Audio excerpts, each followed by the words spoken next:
नमस्कार दोस्तों, वरुण चैनल पर स्वागत है आपका। जैसा कि आप सभी जानते हैं कि वर्ष 2022 का विधानसभा चुनाव बिल्कुल निकट आ चुका है और इस चुनाव में सभी राजनीतिक पार्टियों ने अपने अपने योद्धाओं को चुनाव मैदान में उतारना शुरू कर दिया है। कांग्रेस पार्टी की, जैसा कि आप सभी जानते हैं, एक सूची जारी हो गई है और कांग्रेस पार्टी में अलीगढ़ से सलमान इम्तियाज़ और कोल विधानसभा क्षेत्र से विवेक बंसल चुनाव लड़ेंगे। इसी तरह बरौली विधानसभा क्षेत्र से कुंवर गौरांग चौहान को प्रत्याशी बनाया गया है और अतरौली विधानसभा क्षेत्र से डॉक्टर धर्मेंद्र कुमार लोधी को चुनाव मैदान में उतारा गया है। तो इस चुनावी महासमर में कांग्रेस पार्टी आखिर किस प्रकार अपनी चुनावी वैतरणी पार करेगी, इन्हीं सारी बातों पर प्रकाश डालने के लिए और आपसे मुखातिब कराने के लिए इस वक्त मेरे दाहिनी तरफ मौजूद हैं कुंवर गौरांग चौहान। आइए उनसे हम मुलाकात कराएंगे आपकी, कुंवर गौरांग चौहान से, कि पार्टी ने टिकट दिया है। तो सबसे पहले तो पार्टी के प्रति किस प्रकार की कृतज्ञता का भाव जाहिर करेंगे, चूँकि कांग्रेस पार्टी में टिकट के दावेदारों की फहरिस्त काफ़ी लंबी थी। सर, प्रथम तो बहुत बहुत धन्यवाद बड़े भाई। मैं अपने जो हाईकमान है उसको बहुत बहुत आभार प्रकट करूंगा, बहुत बहुत शुक्रिया कहूंगा कि जिस प्रकार से उन्होंने मेरे ऊपर भरोसा जताया, क्योंकि मेरी सीट पे भी कई ऐसे दावेदार थे, मेरे बड़े भाई थे जिन्होंने आवेदन किया था और उसके बावजूद भी जो लगातार मैंने पार्टी को 12 साल से संगठन की मजबूती के लिए अपना जो है सब कुछ निछावर कर दिया था, तो पार्टी ने एक कार्यकर्ता के रूप में मुझको टिकट दी है। मैं आभार प्रकट करता हूं कांग्रेस का, प्रियंका गांधी जी का आभार प्रकट करता हूं और यूथ कांग्रेस के उन तमाम साथियों का भी प्रकट करता हूं जिन्होंने मेरी टिकट के लिए, जब से मैंने होश संभाला है, मैंने यूथ कांग्रेस में काम किया है और यूथ कांग्रेस को मजबूत करने का काम ही नहीं, उसको जो है जब वो उस हालत में थी कि जब कोई हाथ पकड़ना नहीं चाहता था, तो हम लोगों ने वहाँ से संघर्ष किया और आज कई अन्य साथी हमारे साथ यूथ कांग्रेस के मौजूद हैं जो इस कांग्रेस को मजबूत करने का काम और प्रियंका गांधी जी को मजबूत करने का काम कर रहे हैं। तो उन सबका भी बहुत बहुत धन्यवाद व्यक्त किया है कुंवर गौरांग चौहान ने। इसके अगला मेरा जो सवाल होगा कुंवर गौरांग चौहान से, वो मैं जानना चाहूँगा, जैसा कि बता रहे हैं कि पार्टी में संघर्ष का काफ़ी एक लंबा दौर उन्होंने गुजारा है। तो लंबा दौर है, लेकिन इस लंबे दौर को संक्षेप में अपने शब्दों में बताएंगे कि किन किन महत्वपूर्ण पदों पर रहे और किन महत्वपूर्ण आंदोलनों में सबसे ज़्यादा महत्वपूर्ण आपकी भूमिका रही। मैंने जब शुरुआत करी थी तो करीब मैंने सभी छात्रों की लड़ाई लड़ी, छात्र राजनीति में रहा। फिर मैंने कांग्रेस में आके जो है युवा कांग्रेस का जिला महासचिव का पद ग्रहण किया। उसके बाद मैं प्रदेश पर सचिव बनाया गया काफ़ी लंबे अरसे के बाद। फिर उसके बाद महासचिव बना, फिर उपाध्यक्ष बना। आज मैं प्रदेश उपाध्यक्ष हूँ। तो आदरणीय प्रियंका गांधी जी के नेतृत्व में प्रदेश में युवा कांग्रेस का झंडा बुलंद करते हुए नौजवानों की, बेरोजगारों की, छात्रों की आवाज़ को बुलंद करने का काम कर रहा हूँ।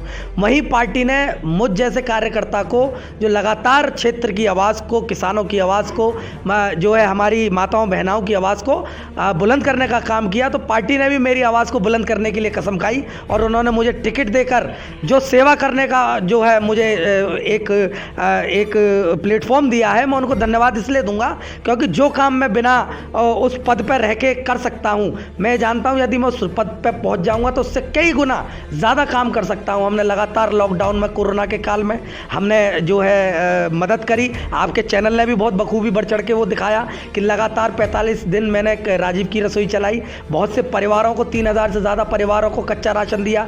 रोज़ाना 1000 से ज़्यादा लोगों को जो है भूखे पेट जो सोते थे उनको राशन दिया। जिला प्रशासन की को भी मैं धन्यवाद कहूँगा कि उस लॉकडाउन के समय में उन्होंने भी हम लोगों का बहुत साथ दिया। और इसी को देखते हुए जो पार्टी ने मुझ पर विश्वास जताया है, जो बरौली की जनता की सेवा करने के लिए मुझे मौका दिया है, क्योंकि वहाँ की जो जनता है उसने लगातार कांग्रेस को मौका दिया। 12 चुनावों में से 7 चुनाव कांग्रेस वहाँ जीती है। आदरणीय प्रियंका, मतलब जब कांग्रेस की सरकार थी वहाँ साथा चीनी मिल जैसी स्थापना हुई ताकि किसानों को गन्ना बेचने में और उसका उपज का उचित मूल्य मिलने में आसानी हो। वहाँ पर जो है हमारी कासिमपुर पावर हाउस लगाई गई, क्योंकि वहाँ पर जो युवा हैं, जो बेरोजगार हैं, उनको रोजगार मिल सके। वहाँ पर हैंड्स इंडिया जैसी बड़ी योजनाएं लाई गई। उनको देखते हुए मैं ये आश्वस्त हूँ कि जब कांग्रेस थी तब ये योजनाएं वहाँ इंस्टॉल करी गई थी। उसके बाद कोई भी योजनाएं वहाँ पर नई किसानों के लिए, नौजवानों के लिए, बेरोजगारों के लिए, बेहतर शिक्षा के लिए, बेहतर चिकित्सा के लिए नहीं हुई हैं। और सबसे ज़्यादा मध्यम वर्ग उन चीज़ों में पिसता है। तो वहाँ पर मैं एक नई ऊर्जा का संचार के साथ युवाओं में जो आज परिवर्तन का दौर है, युवा चाहता है कि परिवर्तित हो, तो वहाँ लोगों ने नारा दिया कि बरौली का संकल्प गौरांग ही विकल्प, उसको लेकर मैं आगे बढ़ूंगा और उनके जो उम्मीदें हैं मेरे से, उन पर खरा उतरूंगा, क्योंकि वहाँ के पूर्व में जो जनप्रतिनिधि रहे उन्होंने लगातार उन जनता को छलने का काम किया, वहाँ के विकास को रोकने का काम किया और सब लोग इस चीज़ से वाकिफ़ हैं।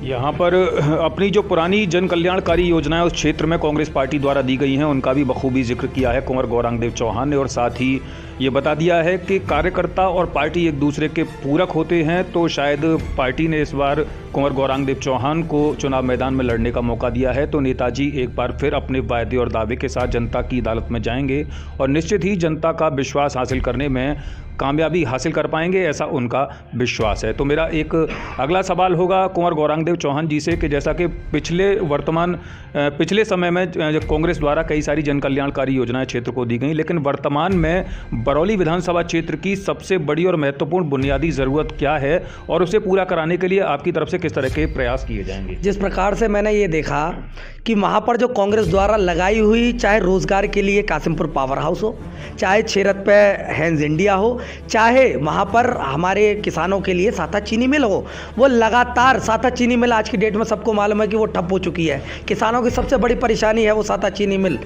तो उन चीनी मिलों को जो कांग्रेस ने स्थापित करी थी उनको पुनः रूप से चलाने के लिए, ताकि किसानों को वहाँ पर अपना जो है गन्ना भी आसानी से बेच सकें और उनको उपज का उचित मूल्य भी मिल सके, ये कोशिश मेरी प्राथमिकता रहेगी। दूसरा, वहाँ पर 3 सीमेंट फैक्ट्रियाँ हैं, वहाँ पर इतनी बड़ी जो है कासिमपुर पावर हाउस है। मैंने वहाँ पर सर्वे करवाया तो मुझे पता चला कि उस बरौली क्षेत्र की जो युवा हैं या नौजवान हैं वो बेरोज़गार हैं, लेकिन उन बड़ी बड़ी जो फर्मों को जो कांग्रेस ने लगाई थी रोज़गार के लिए, वहाँ पर बाहर के लोगों का ज़्यादा बोलबाला है, क्योंकि यहाँ के क्षेत्र के जो जनप्रतिनिधि थे उन्होंने यहाँ के लोगों को रोज़गार मिलने नहीं दिया।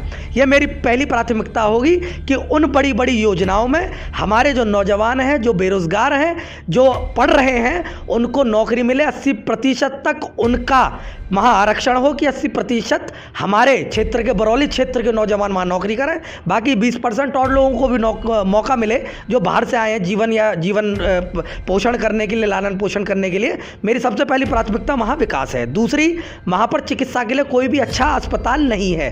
इन जनप्रतिनिधियों द्वारा वहाँ कोई भी चिकित्सा और साथ ही साथ शिक्षा के लिए कोई उचित और बढ़िया कॉलेज और स्कूल्स इंस्टीट्यूशन नहीं बनाए गए हैं। हाँ, हो सकता है कि किसी ने अपने निजी स्वार्थ के लिए बाहर बना दिए हों, मगर क्षेत्र की जनता के लिए, उनकी बेहतर शिक्षा के लिए, मेरी बहनों के लिए, मेरी बेटियों के लिए जो वहाँ पढ़ती हैं और दूर अलीगढ़ पढ़ने आती हैं, उनके लिए विकास के लिए वहाँ कुछ ना कुछ बड़ा करने की मेरी एक जो है प्रयास है। उसको मैं यदि सफल होता हूँ तो निश्चित ही कहीं ना कहीं जो मेरा 15 साल का जो एक्सपीरियंस है छात्र राजनीति का और युवाओं के साथ राजनीति करने का, उनकी लड़ाई लड़ने का, उसका इस्तेमाल करते हुए सरकारी स्पेशल फंड से मैं वहाँ पर इन सारी योजनाओं को स्थापित करने का काम करूँगा।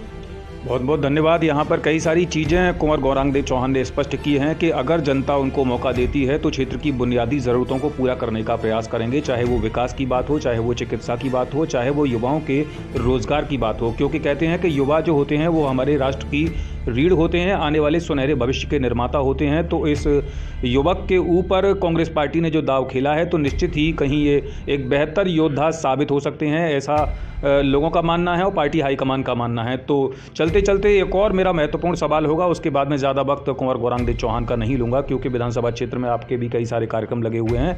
मैं जानना चाहूँगा कि गौरांग देव जी, बरौली विधानसभा क्षेत्र बड़ी प्रतिष्ठापूर्ण विधानसभा सीट कही जाती है कि जहाँ 2 वीरों की आपसी प्रतिष्ठा कहीं ना कहीं उसमें मायने रखती है, तो वहीं इस बार कुछ ग्लैमर का तड़का भी इस बार बरौली विधानसभा क्षेत्र में देने का प्रयास किया जा रहा है। तो ऐसे में कहते हैं कि अभी पेंटर साहब ने कहा था कि बहुत कठिन है डगर पनघट की और कैसे मैं भर लाऊं पनवा से मटकी। तो आखिर इस चुनावी महासमर में इस पनवा से अपनी मटकी को किस प्रकार से भर पाएंगे और किस प्रकार से अपनी चुनावी वैतरणी को पार कर पाएंगे कुंवर गौरांग देव चौहान जी, इसके बारे में क्या कहेंगे? मैं ये बता दूं आपको कि ये जो पृष्ठभूमि है बहुत क्रांतिकारी पृष्ठभूमि है बरौली विधानसभा, और उस बरौली विधानसभा ने सिर्फ इतिहास रचने के अलावा कोई काम नहीं किया। वो एक बहुत ही क्रांतिकारी जो है एक भूमि है। लेकिन मैं आपको ये बता दूं कि हमारे बाबा स्वर्गीय श्री सुरेंद्र सिंह चौहान जी और स्वर्गीय श्री नवाब सिंह चौहान जी ने वहाँ पर इस विकास की नींव रखी थी।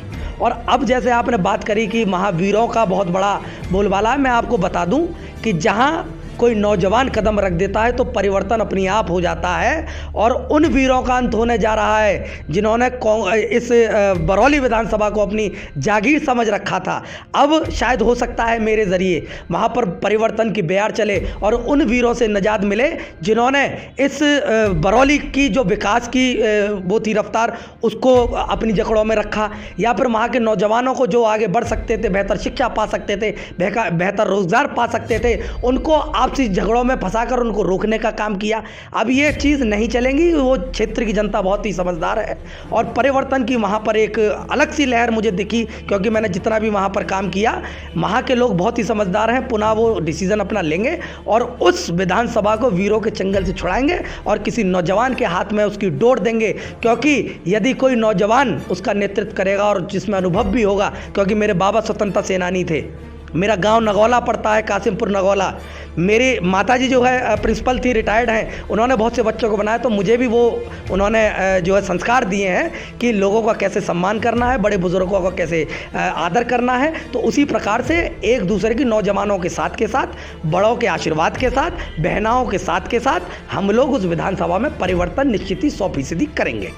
तो निश्चित ही इस जोश भरी बातों से मुझे लगता है कि कहीं ना कहीं सीने में धधकती हुई आग लेकर कुंवर गौरांग चौहान इस चुनावी महासमर में उतरे हैं और उन्हें पूरा विश्वास है कि इस चुनावी महासमर में उन्हें ज़रूर कामयाबी मिलेगी और जनता का उन्हें आशीर्वाद मिलेगा।